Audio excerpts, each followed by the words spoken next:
Hello दोस्तों, स्वागत है आप सभी का मैथ्स वाटिका में। दोस्तों मैं हूं रूपेश यादव और जो नया टॉपिक है वह है आपका सीटिंग अरेंजमेंट यानी कि बैठने की व्यवस्था। तो आइए इस नए टॉपिक की हम लोग शुरुआत करते हैं। इस टॉपिक के अंदर हम लोग कोई फार्मूला तो यूज करते नहीं हैं, तो बस कुछ बेसिक सा टर्म हमें समझ लेना है जिसके मदद से आगे हम लोग क्वेश्चन को सोल्व करेंगे। यहाँ पे आपका एक फिगर दिया गया है और इसी फिगर की मदद से इस टॉपिक के अंदर यूज होने वाले सभी कॉन्सेप्ट को हम लोग अच्छी तरह से समझेंगे। ध्यान से देखिएगा आप इसको। यहाँ पे कुल मिला के 8 व्यक्तियों को एक वृत्ताकार मेज के चारों तरफ बिठाया गया है। अच्छा, हमेशा वृत्ताकार मेज के ही चारों तरफ बैठने के लिए नहीं बोला जाएगा। क्वेश्चन में ऐसे भी आ सकता है कि व्यक्तियों को आयताकार मेज के चारों तरफ बिठाया गया है, या फिर वर्गाकार मेज के चारों तरफ, या फिर पंचभुज और षष्ठभुज के भी चारों तरफ व्यक्तियों को बिठाया जा सकता है, लेकिन उससे कोई फर्क नहीं पड़ता है। उन सभी जगहों पर भी हम लोग यही अप्रोच अपनाएंगे। तो आप केवल इसको अच्छी तरह से समझिएगा। अच्छा, वृत्त वाले में भी कुल मिला के 3 केस बनता है। केस फर्स्ट में क्या होगा कि जितना भी पर्सन बैठा है ना, सबका चेहरा केंद्र की ओर होगा, है ना। इस तरीके से जितना भी पर्सन आपका बैठा होगा उनमें से सबका चेहरा जो है वह केंद्र की ओर हो सकता है। ठीक है, यहाँ पे देखिए, जैसे कुछ पर्सन वृत्ताकार मेज के चारों तरफ बैठा है और सबका चेहरा देख लीजिए सेंटर के तरफ है, केंद्र के तरफ है। एक केस ऐसा भी बनता है कि जितना भी पर्सन बैठा हुआ है सबका चेहरा केंद्र के बाहर हो। ओके, और केस थर्ड यह भी बनता है कि इसमें से कुछ का चेहरा केंद्र के अंदर हो और कुछ का चेहरा केंद्र के बाहर हो। इसका एग्जांपल तो यहाँ पे है ही, देख सकते हैं, इसका चेहरा केंद्र के अंदर है और इसका चेहरा केंद्र के बाहर, यानी कि मिक्स अरेंजमेंट से भी क्वेश्चन आपका आ सकता है। तो हर टाइप के क्वेश्चन के लिए हम लोग बस यही एक फिगर देखेंगे, इसके माध्यम से हम लोग पूरे कॉन्सेप्ट को समझेंगे। तो आइए देखते हैं हम लोग। सबसे पहला जो टर्म हम लोगों को समझना है वह है आपका लेफ्ट और राइट, यानी कि बाएं और दाएं का, है ना, बाएं और दाएं का। अब ध्यान से समझिएगा। ओके, इसमें ही बहुत ज़्यादा कन्फ्यूजन होता है।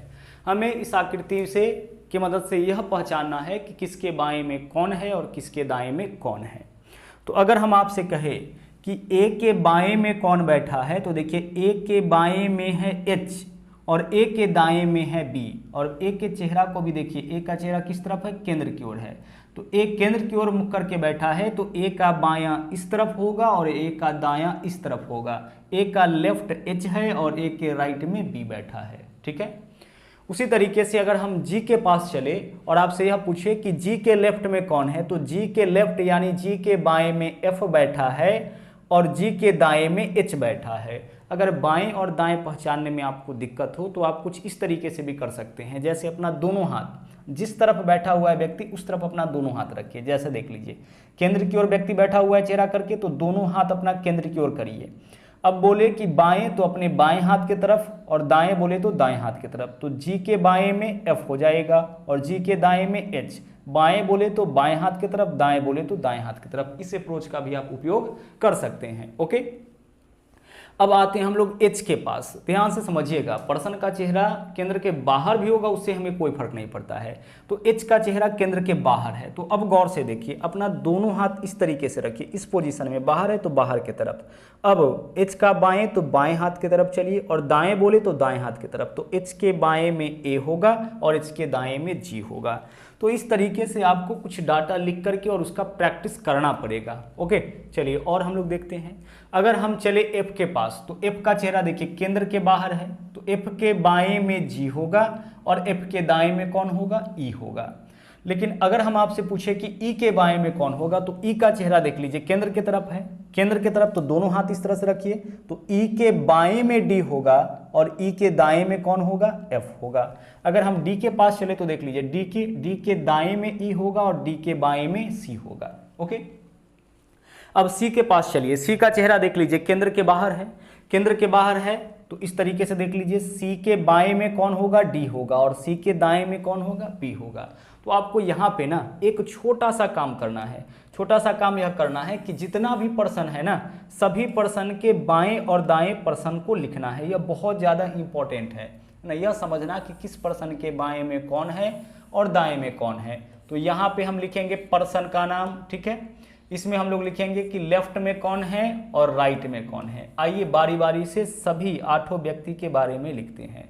सबसे पहला देख लीजिए, सबसे पहला पर्सन हम लोग लेते हैं ए। अब ए के बारे में फिर से सोचिए आप जरा सा कि ए के बाएं में कौन बैठा है। तो आप बोलोगे कि सर ए के बाएं में एच है, बाएं में यानी कि लेफ्ट में, ए के लेफ्ट में कौन है एच, और ए के दाएं में कौन है बी है, ठीक है। ए के बाएं में एच और दाएं में बी है। इसका प्रैक्टिस भी आप बाद में जरूर करना। अगर हम दूसरा पर्सन लेते हैं, इसमें दूसरा पर्सन हम लेते हैं बी, तो बी के बारे में जरा सा आप बताइए कि बी का चेहरा भी किस तरफ है, बी का चेहरा भी केंद्र की ओर है। तो बी के बाएं में कौन है ए और बी के दाएं में सी, तो बी के बाएं में ए है और बी के दाएं में सी है। इस तरीके से हम लोग सभी 8 व्यक्ति के लिए लिखेंगे। अगर हम तीसरा पर्सन लेते हैं सी, तो सी के बारे में आप बताएं जरा सा कि सी का चेहरा तो केंद्र के बाहर है, तो सी का चेहरा केंद्र के बाहर है, तो सी के बाएं में डी होगा और सी के दाएं में कौन होगा बी होगा। तो सी के बाएं में कौन है डी है और सी के दाएं में कौन हो जाएगा, सी के दाएं में बी हो जाएगा। आगे बढ़ते हैं, चौथा व्यक्ति कौन है इसमें, चौथा व्यक्ति सी ले चुके हैं, डी है। डी का चेहरा देख लीजिए, डी का चेहरा किस तरफ है, केंद्र की तरफ है ना, इस तरफ है केंद्र की तरफ। तो डी के बाएं में कौन होगा, डी के बाएं में सी और दाएं में ई, तो डी के बाएं में सी और दाएं में कौन हो जाएगा ई हो जाएगा। उसी तरीके से आगे बढ़िए, पांचवें पर्सन के बारे में आप जरा सोचिए, पांचवा पर्सन कौन है ई। अब ई से चलिए, ई का चेहरा केंद्र की तरफ है, तो ई के बाएं में कौन है डी, तो ई के बाएं में आपका हो जाएगा डी और ई के दाएं में कौन होगा एफ होगा। आगे चलिए, अगला जो पर्सन है वह है आपका एफ। एफ के बारे में जरा सा आप सोचिए कि एफ के बाएं में, अब एफ का चेहरा तो केंद्र के बाहर है ना, केंद्र के बाहर है, तो एफ के बाएं में जी और दाएं में ई हो जाएगा। एफ के बाएं में कौन होगा जी होगा और दाएं में क्या हो जाएगा ई हो जाएगा। अगर मान लीजिए कि एफ का चेहरा केंद्र के बाहर ना होकर के केंद्र के अंदर होता, तो अब बताइए, अब सोचिए कि एफ के बाएं में कौन होगा, तो अब एफ के बाएं में ई होगा। चेहरा केंद्र की ओर है तो एफ के बाएं में ई और एफ के दाएं में कौन होगा जी होगा। लेकिन अभी क्या था, आपका चेहरा केंद्र के बाहर था, तो केंद्र के बाहर होने की वजह से एफ के बाएं में जी और दाएं में ई आया। चलिए, सातवां पर्सन कौन है हमारा, सातवां पर्सन है आपका जी। अब जी के बारे में सोचिए जरा सा कि जी के बाएं में, जी का चेहरा केंद्र की ओर है, तो जी के बाएं में एफ होगा और दाएं में एच होगा। जी के बाएं में एफ और दाएं में क्या होगा, दाएं में आपका एच होगा। जी के बाएं में एफ और दाएं में एच होगा। उसी तरीके से अगर हम पर्सन लेते हैं एच, तो एच के बाएं में बोलिए, एच का चेहरा केंद्र के बाहर है, तो एच का चेहरा केंद्र के बाहर है, तो एच के बाएं में ए और दाएं में क्या होगा जी। एच के बाएं में ए और दाएं में हो जाएगा आपका जी होगा। तो इस तरीके से आप कुछ पर्सन को बिठा सकते हैं और उसके ऊपर आप प्रैक्टिस कर सकते हैं कि किसके बाएं में कौन है और दाएं में कौन है। और बहुत ज़रूरी है इसका प्रैक्टिस करना, क्योंकि क्वेश्चन सोल्व करते वक्त क्या होता है कि कई बार बाएं को आप दाएं बिठा देते हैं और दाएं को बाएं बिठा देते हैं, यही एक कन्फ्यूजन बार बार होते रहता है। तो आप 3-4-5 क्वेश्चन इस तरह से, 3-4-5 डाटा इस तरह से लिख के और उसके ऊपर प्रैक्टिस बाएं दाएं का कर सकते हैं। ओके, चलिए अब इस चीज़ को हटाते हैं। कुछ और टर्म जो इस टॉपिक के अंदर यूज करते हैं हम लोग उसको देख लेते हैं। पहला टर्म आप देखें बाएं दाएं का, यानी लेफ्ट और राइट का। दूसरा एक वर्ड इसके अंदर यूज होता है, 1-2 वर्ड ही आपको समझना है, निकटवर्ती या पड़ोसी। निकटवर्ती, अच्छा निकटवर्ती बोला जाए या फिर पड़ोसी बोला जाए, ये तो नाम से ही स्पष्ट है। पड़ोसी का मतलब क्या होता है, बगल वाला। बगल वाले में बाएं वाले की दाएं वाले दोनों हो जाएगा पड़ोसी। जैसे एच का निकटवर्ती कौन है, तो जी और ए हो जाएगा। ए का निकटवर्ती कौन है, तो एच और बी हो जाएगा। जी का निकटवर्ती कौन है, एफ और एच हो जाएगा। तो निकटवर्ती या पड़ोसी का मतलब होगा तुरंत बाएं और तुरंत दाएं वाला पर्सन, है ना। ए का निकटवर्ती कौन होगा, ए के तुरंत बाएं और तुरंत दाएं वाला पर्सन। लेकिन जो अगला वर्ड है उसको ध्यान से समझिएगा, अगले स्थान पर, है ना, अगले स्थान पर, इसका मतलब क्या होता है। अब इस वर्ड में बहुत ज़्यादा कन्फ्यूजन है, इसलिए ध्यान रखिएगा, यही कुछ वर्ड आपको बस हमें समझाना था। अगले स्थान पर, अगले स्थान को कुछ लोग समझते हैं तुरंत दाएं। जैसे ए का अगला स्थान, तो कुछ लोगों को लगता है कि ए के अगले स्थान पर बी है, जबकि ऐसा नहीं है। ध्यान से समझिएगा, अगले स्थान कहने का मतलब होगा ए के तुरंत बाएं वाला व्यक्ति भी और तुरंत दाएं वाला भी। ए के अगले स्थान पर बी भी बैठा है और एच भी बैठा है, तो जो मतलब निकटवर्ती और पड़ोसी का होता है वही मतलब अगले स्थान का भी होता है। तो कभी भी गलती से अगले स्थान बोले तो तुरंत दाएं मत लीजिएगा, तुरंत दाएं वाला और तुरंत बाएं वाला दोनों आपका अगले स्थान पर हो सकता है, ठीक है। जी के अगले स्थान पर एच भी है और एफ भी है, एफ के अगले स्थान पर ई भी हो सकता है और जी भी हो सकता है। तो अगले स्थान का मतलब भी क्या होता है, निकटवर्ती या फिर पड़ोसी होता है। कुछ और वर्ड हम लोग यूज करते हैं जैसे विपरीत, तो देख के ही पहचान जाएंगे कि किसके विपरीत में कौन है ना। विपरीत तो देख के ही पहचान जाएंगे ना। चलिए पहचानते हैं। यहाँ पे देखिए एच के विपरीत में डी है, ई के विपरीत में ए है, जी के विपरीत में सी है, बी के विपरीत में एफ है। तो विपरीत जो आमने सामने होगा वही विपरीत में होगा। लेकिन इसके साथ एक वर्ड होता है आपका सम्मुख, यह शब्द भी आपको मिलेगा सम्मुख। सम्मुख का मतलब क्या होता है, सम्मुख का मतलब होगा कि जिसका मुख आमने सामने हो। तो विपरीत का मतलब होगा जो आमने सामने, सीधे जो सामने होगा। लेकिन सम्मुख का मतलब होगा जिसका चेहरा आमने सामने। जैसे ए जो है वह ई के सम्मुख है क्योंकि दोनों का चेहरा आमने सामने है। लेकिन जी सी के सम्मुख नहीं है, जी सी के विपरीत है लेकिन जी सी के सम्मुख नहीं है। सम्मुख कब होता, जब दोनों का चेहरा आमने सामने। उसी तरह से बी एफ के सम्मुख नहीं है। देखिए बी का चेहरा और एफ का चेहरा आमने सामने नहीं है, तो बी और एफ का मुख सम्मुख नहीं है, बी और एफ सम्मुख नहीं है, लेकिन बी और एफ एक दूसरे के विपरीत में है। उसी तरह से एच और डी एक दूसरे के विपरीत में तो है लेकिन एक दूसरे के सम्मुख नहीं है। तो सम्मुख का मतलब क्या होगा, जिन दोनों का चेहरा आमने सामने होगा वह सम्मुख होगा और जो एक दूसरे के सामने होगा वह विपरीत होगा। तो विपरीत और सम्मुख का मतलब क्लियर है। देखिए जी सी के विपरीत है ना, लेकिन ए ई के क्या है, सम्मुख है। क्लियर। चलिए तो सम्मुख का मतलब क्लियर हो गया। अब आगे बढ़ते हैं हम लोग। इतना टर्म आप समझ गए, निकटवर्ती, पड़ोसी, अगले स्थान पर, विपरीत, सम्मुख। अब जो सबसे महत्वपूर्ण चीज है जो बार बार आगे आपको मिलेगा वह वर्ड है जो। इस जो वर्ड का मतलब आप समझिएगा। ब्लड रिलेशन में भी इस चीज को क्लियर किए थे। जैसे अगर क्वेश्चन ऐसे बोला जाए कि ए बी का भाई है, ठीक है, ध्यान से समझिएगा इस टर्म को। ए बी का भाई है और अच्छा ए बी का भाई है जो सी का पिता है, जो सी का पिता है, इस तरह से लिखा जाए। अब इसका मतलब देख लीजिए हम लोग क्या समझेंगे। ब्लड रिलेशन में भी इस वर्ड का मतलब हमने आपको समझाया था, ध्यान से देखिएगा। क्या बोला गया यहाँ पे, बोला गया ए बी का भाई है, तो ये तो बी का भाई है, यह फिक्स हो गया। अब जो सी का पिता है, यह जो किसके बारे में बोला गया, ए के बारे में कि बी के बारे में। यहाँ दो ही पर्सन है तो इसी दोनों में से किसी के बारे में जो बोला गया होगा। तो जो हमेशा अपने समीप वाले के विषय में बोला जाता है। तो देखिए जो के समीप कौन आया है, बी, या फिर आप ऐसे भी कह सकते हैं कि इन दोनों व्यक्ति में से बाद वाले के लिए जो का प्रयोग होता है। तो ए बी का भाई है जो, जो कहने का मतलब किसके बारे में बोला गया, बी के बारे में। दोनों में से बाद में कौन है, बी, बी सी का पिता है। ए बी का भाई है जो, जो कहने का मतलब बी, बी सी का पिता है। क्लियर है।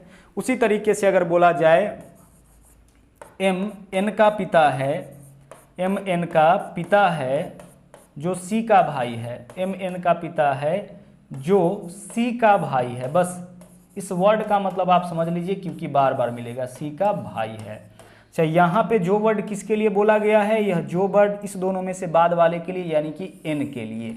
तो एम एन का पिता है, चलो भाई एम तो एन का पिता है। आगे जो कहने का मतलब किसके बारे में बोला गया, एन के बारे में, तो एन सी का भाई है। जो यानी कि एन, एन सी का भाई।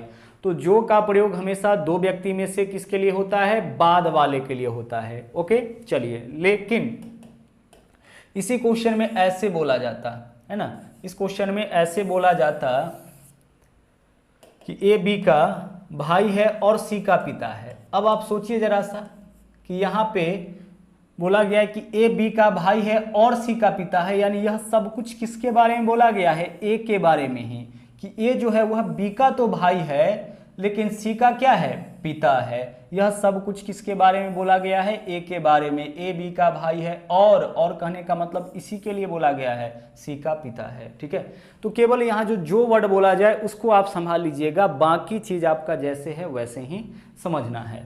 तो यह कुछ टर्म था जिसको आपको समझना बहुत जरूरी था। एक तो बाएं दाएं जो इस टॉपिक का पूरा जान है, उसके बिना तो यह टॉपिक का क्वेश्चन आपका सोल्व होगा ही नहीं।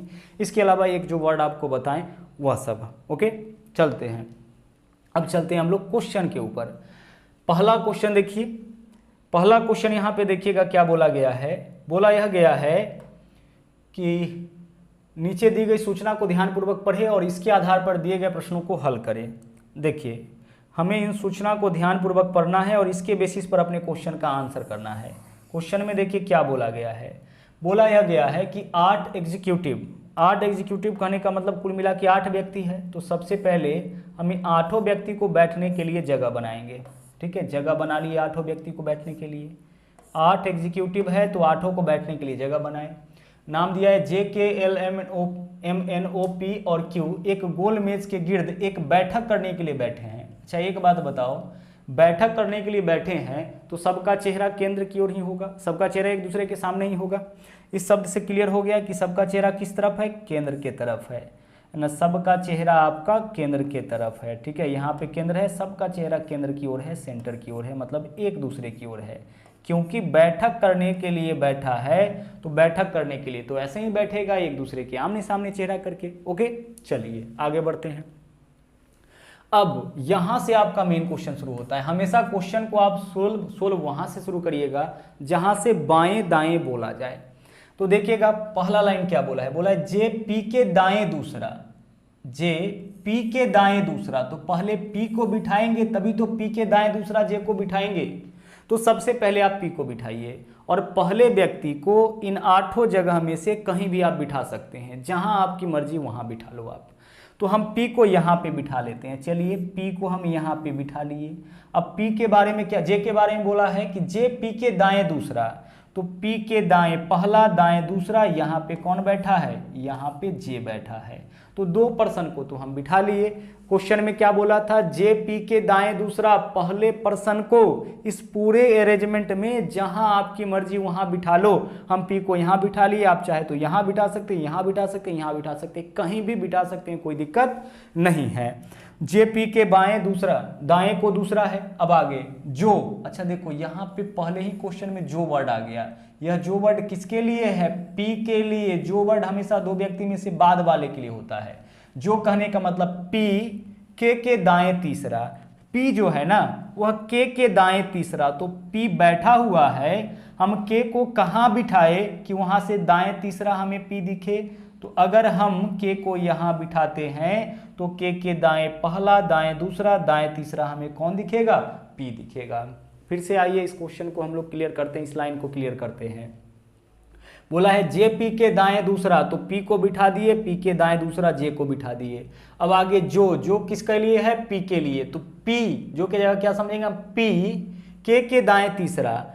P जो है वह के दाएं तीसरा। तो K बैठा हुआ है, सॉरी P बैठा हुआ है। हमें K के बारे में सोचना है कि हम K को कहाँ बिठाए कि K के दाएं तीसरा हमें P नजर आए, क्योंकि P तो बैठा हुआ है। अगर P बैठा हुआ नहीं होता तो हम K को बिठाते और K के दाएं तीसरा P को बिठाते। लेकिन P बैठा हुआ है और P जो है वह K के दाएं तीसरा है। तो हमें K के बारे में सोचना है कि हम K को कहाँ बिठा दें कि वहां से दाएं तीसरा हमें P दिखे। तो K को तो हमें यहीं पे बिठाना पड़ेगा। ओके, चलिए तो पहला लाइन का काम आपका हो गया यहाँ तक। आगे MO के बाएं दूसरा। इसमें देखिए तो कहीं M या कहीं O है, नहीं है। तो क्वेश्चन को आगे पढ़िए। आगे क्या बोला है, जो वर्ड किसके लिए होगा, पक्का O के लिए होगा। अब यहाँ पे जो की जगह आपको क्या पढ़ना है, O P और J के बीच में है। P और J के बीच में कौन है, O है, तो बिठा दिए। देखिए जो कहने का मतलब बाद वाला, यानी कि O के बारे में बोला गया है। तो O P और J के बीच में है, तो P और J के बीच में O को बिठा दिए। और आगे क्या बोला था कि M O के बाएं दूसरा। O के बाएं पहला, बाएं दूसरा कौन बैठा है, M बैठा है। ठीक है, M O के बाएं दूसरा।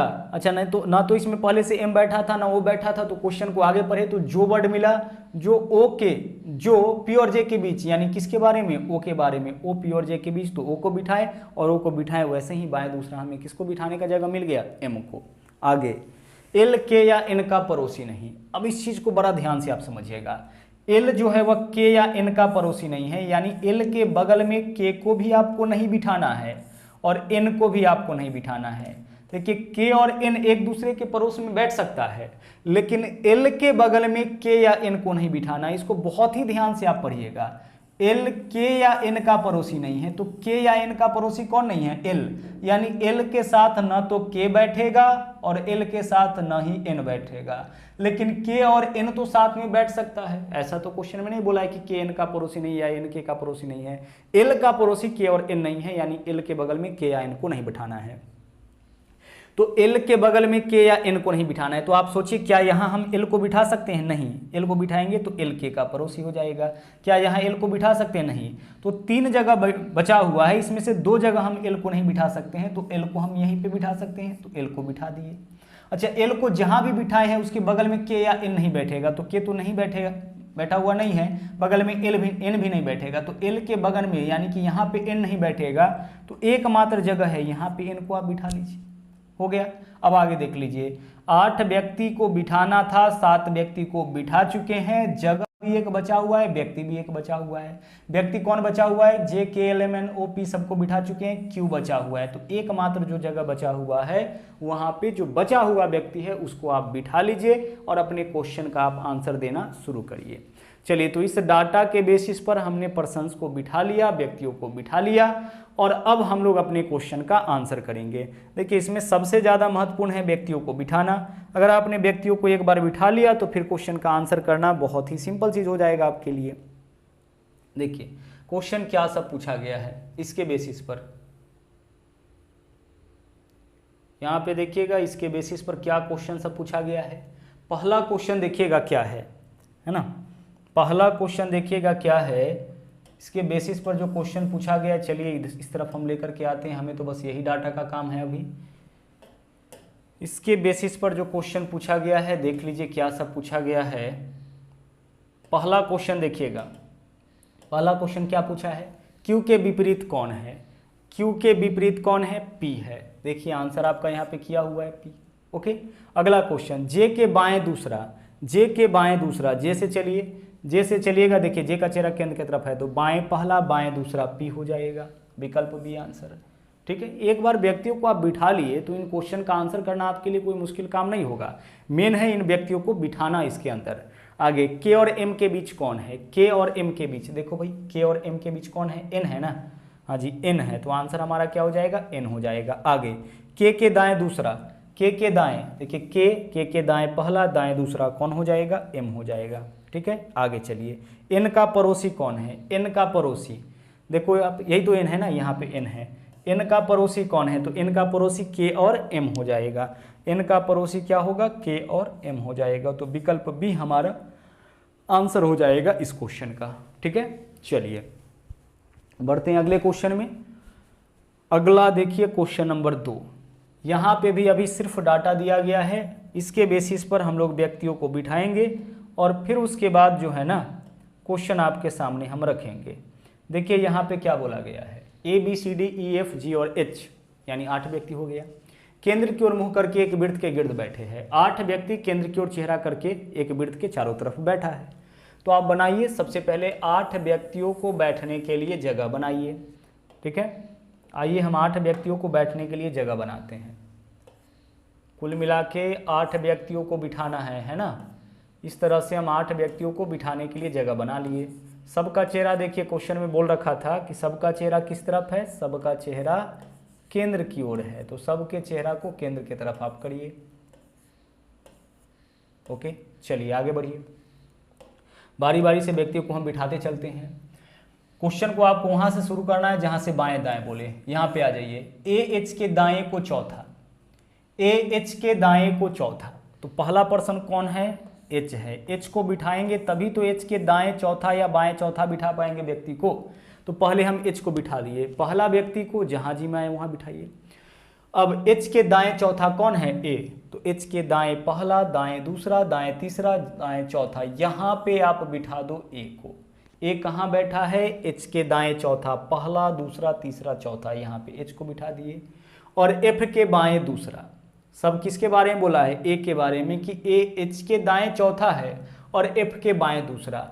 तो ए एफ के बाएं दूसरा है, तो एफ को कहाँ बिठाए कि वहां से बाएं दूसरा हमें ए दिखे। तो अगर एफ को आप यहाँ बिठाते हैं तो एफ के बाएं पहला बाएं दूसरा ए दिखेगा। ठीक है, चलिए 3 व्यक्ति को अभी हम बिठा चुके हैं। ए एच के दाएं चौथा और एफ के बाएं दूसरे स्थान पर बैठा है। आगे सी एफ और बी का पड़ोसी नहीं है।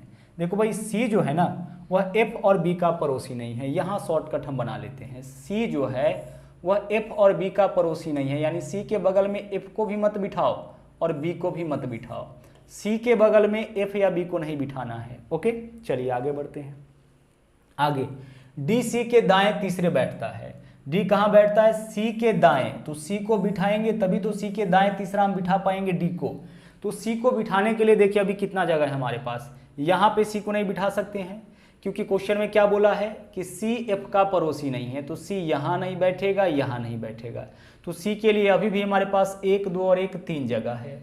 सी को इन दोनों जगह पे क्यों नहीं बिठा सकते? क्योंकि देखिए यहाँ पे बोला गया था सी एफ और बी का पड़ोसी नहीं है। तो यहाँ सी को बिठाएंगे तो एफ का पड़ोसी हो जाएगा, यहाँ भी बिठाएंगे तो एफ का पड़ोसी हो जाएगा। तो सी और एफ को साथ में नहीं बिठाना है।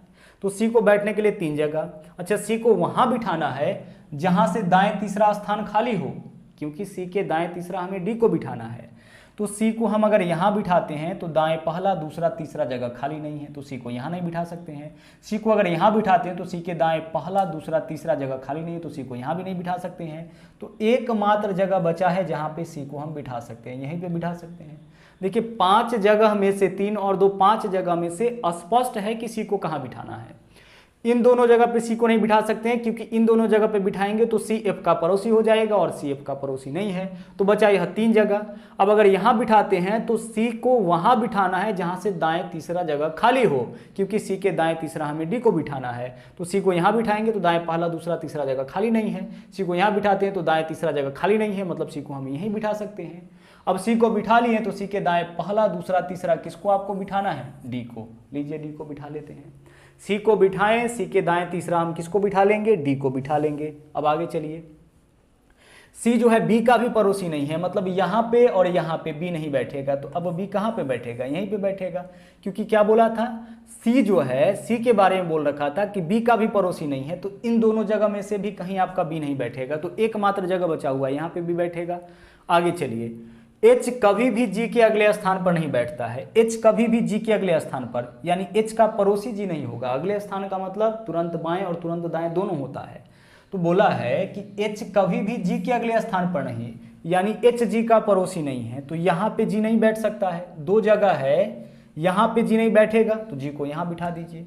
8 व्यक्ति में से 7 व्यक्ति को बिठा दिए हैं, 1 सीट भी खाली है, 1 पर्सन भी बचा हुआ है। पर्सन कौन बचा हुआ है? ई। तो ई को हम यहाँ बिठा दिए। ओके, तो 8 व्यक्ति आपका बैठ चुका है। अब देख लीजिए क्वेश्चन के सभी डिमांड को आप यहाँ से पूरा करके देख सकते हैं। अगर आपको किसी तरह का इसमें डाउट हो जाए तो देखिए, ए एच के दाएं चौथा, ए को बिठा ली, एच को बिठा ली, एच के दाएं पहला दूसरा तीसरा चौथा ए बैठ गया, और एफ के बाएं दूसरा, एफ को यहाँ बिठाए, यहाँ से बाएं दूसरा आपको ए बैठ गया।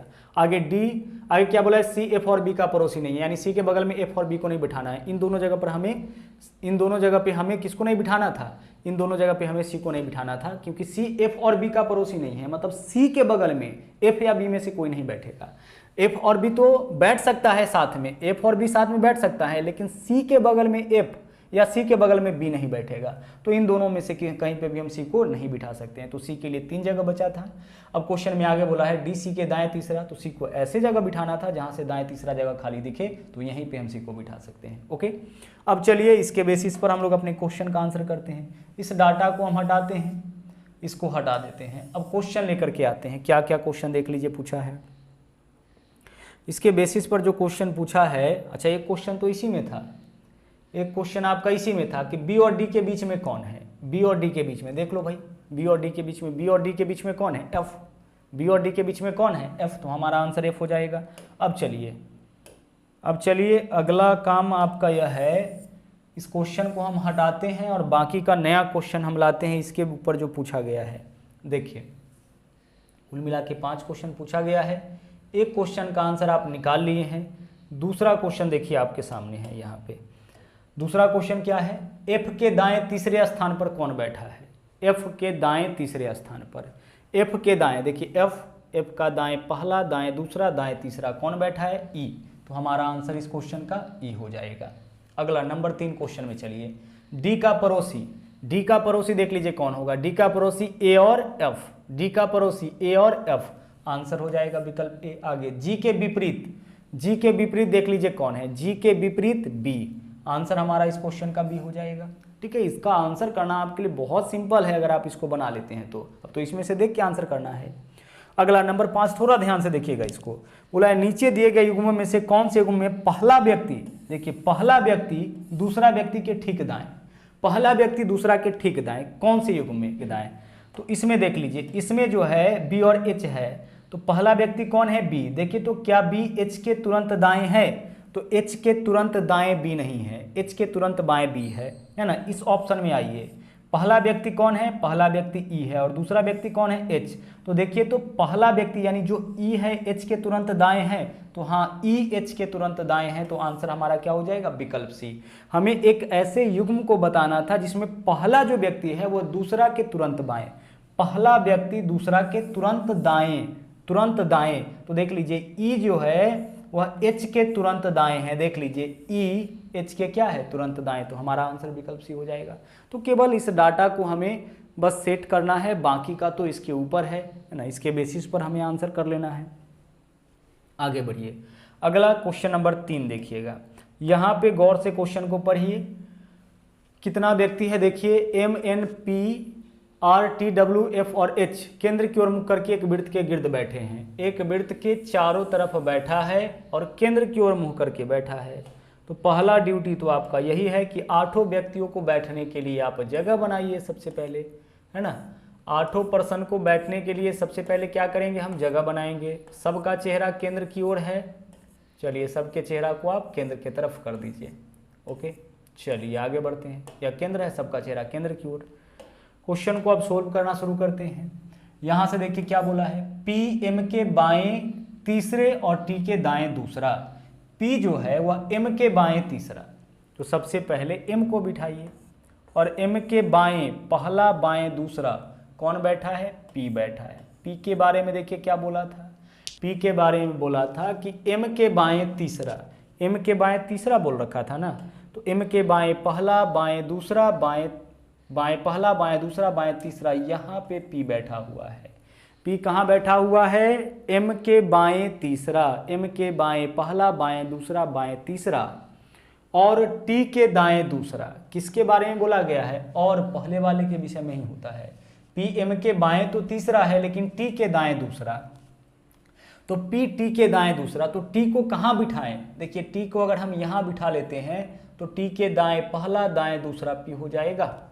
पी के बारे में फिर से देखिए क्या बोला था कि पी एम के बाएं तीसरा, तो एम को बिठाएं, एम के बाएं तीसरा पी को बिठाएं और टी के दाएं दूसरा। तो अब टी को कहाँ बिठाएं कि वहां से दाएं दूसरा हमें पी दिखाई दे, क्योंकि पी तो बैठा हुआ है।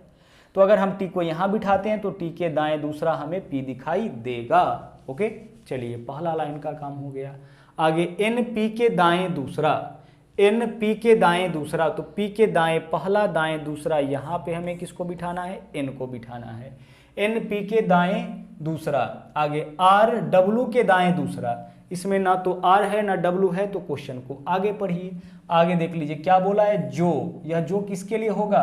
आर और डब्लू में से बाद वाले के लिए, यानी डब्लू के लिए। तो जो के जगह डब्लू पढ़िए, तो डब्लू एम के दाएं दूसरा, डब्लू एम के दाएं दूसरा, तो एम के दाएं पहला दाएं दूसरा, यहाँ पे कौन बैठा है? डब्लू, है ना। देख लीजिए जो एम के दाएं दूसरा, जो मतलब बाद वाले के लिए, बाद वाला कौन है? आर और डब्लू में से डब्लू, डब्लू एम के दाएं दूसरा, तो एम बैठा हुआ है, एम के दाएं दूसरा, डब्लू को बिठा दिए। और जो लाइन आप छोड़ दिए थे, क्या छोड़े थे? आर डब्लू के दाएं दूसरा।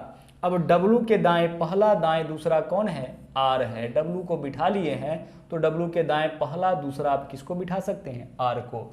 आर डब्लू के दाएं दूसरा, तो डब्लू बैठा होगा तब डब्लू के दाएं दूसरा हम आर को बिठाएंगे, तो पहले डब्लू को बिठाएं इसके मदद से। चलिए आगे बढ़ते हैं। अब क्या बोला है? अब बोला है कि एफ पी का निकटतम पड़ोसी नहीं है। अब ध्यान से इसको आप समझना, एफ पी का निकटतम पड़ोसी नहीं है, यानी एफ के बगल में पी भी नहीं होगा। अच्छा, केवल पी ही बोला है ना, एफ पी का निकटतम पड़ोसी नहीं है, तो ये तो सिंपल सी बात है। एफ पी का निकटतम पड़ोसी नहीं, यानी एफ के बगल में पी नहीं होगा, तो यहाँ पे आपका एफ नहीं होगा, है ना। यहाँ पे एफ डालेंगे तो एफ पी का पड़ोसी हो जाएगा, तो हम एफ को यहीं डाल सकते हैं। 2 जगह है, यहाँ पे हम एफ को नहीं डालेंगे तो यहाँ पे एफ को डाल देंगे। अब बचा कौन? तो देखिए पी NMFWT सब आ चुका है, H बचा है, तो पर्सन एक बचा हुआ है, सीट भी एक बचा हुआ है, तो इस बचे हुए जगह पर बचे हुए व्यक्ति को बिठा दीजिए। 8 व्यक्ति आपका इन सभी 8 जगह पे बैठ चुका है। अब बारी बारी से हम लोग अपने क्वेश्चन का करेंगे आंसर। पहला क्वेश्चन देखिए, एच का पड़ोसी बताइए, P और N होगा, P और N, आंसर विकल्प ए हो जाएगा। यह पहला क्वेश्चन था। इसके ऊपर और भी कई क्वेश्चंस हैं, उन क्वेश्चंस को अभी हम आपके सामने लाते हैं, देखिएगा। इसके बेसिस पर और भी कई क्वेश्चन हम लोगों को करना है, और यहाँ पे क्वेश्चन है आपका 3 क्वेश्चन और है। देखिएगा क्वेश्चन नंबर 2, इसके ऊपर क्या पूछा गया है, बोला है n के संदर्भ में r का स्थान क्या है। n के संदर्भ में r का स्थान, ठीक है, किसका स्थान बताना है, r का स्थान बताना है। किसके संदर्भ में, n के संदर्भ में। तो n के बाएं पहला, बाएं दूसरा, बाएं तीसरा, r n के संदर्भ में कौन से स्थान पर है, तो n के संदर्भ में बाएं पहला, बाएं दूसरा, बाएं तीसरे स्थान पर आए होगा, तो बाएं तीसरा, आंसर विकल्प बी हो जाएगा। ठीक है, हम दाएं तरफ से भी चल सकते हैं, पहला, दूसरा, तीसरा, चौथा, पांचवा। n के संदर्भ में r दाएं पांचवा, तो ऑप्शन में अगर दाएं पांचवा होता तो वह भी हमारा आंसर हो सकता था। ठीक है, r जो है वह n के संदर्भ में बाएं तीसरा है, लेकिन दाएं क्या है, पांचवा, तो ऑप्शन में दाएं पांचवा होता तो वह भी हमारा आंसर हो सकता है। आगे, n और t के बीच में कितने व्यक्ति, n और t के बीच में, n और t के बीच में देख लीजिए 1 2 3 व्यक्ति। इस तरफ से चलेंगे, n और t के बीच में 3 व्यक्ति। दोनों तरफ से चलिए, n और t के बीच में कितना व्यक्ति हो जाएगा, ओनली 3 व्यक्ति हो जाएगा। n और t इस तरफ भी 3 व्यक्ति, n और t इस तरफ भी 3 व्यक्ति, तो केवल 3 व्यक्ति। आगे है W के तुरंत दाएं कौन है। W के तुरंत दाएं कौन है, यह हमको बताना है। देख लीजिए, W के तुरंत दाएं, तो W यहाँ पे है, W के तुरंत दाएं कौन है, T, तो आंसर हमारा T हो जाएगा। मतलब एक बार आप पर्सन्स को बिठा लिए, फिर आपको अपने क्वेश्चन का आंसर देने के लिए सोचना नहीं है, बहुत ही आराम से आप अपने क्वेश्चन का आंसर दे सकते हैं। ओके।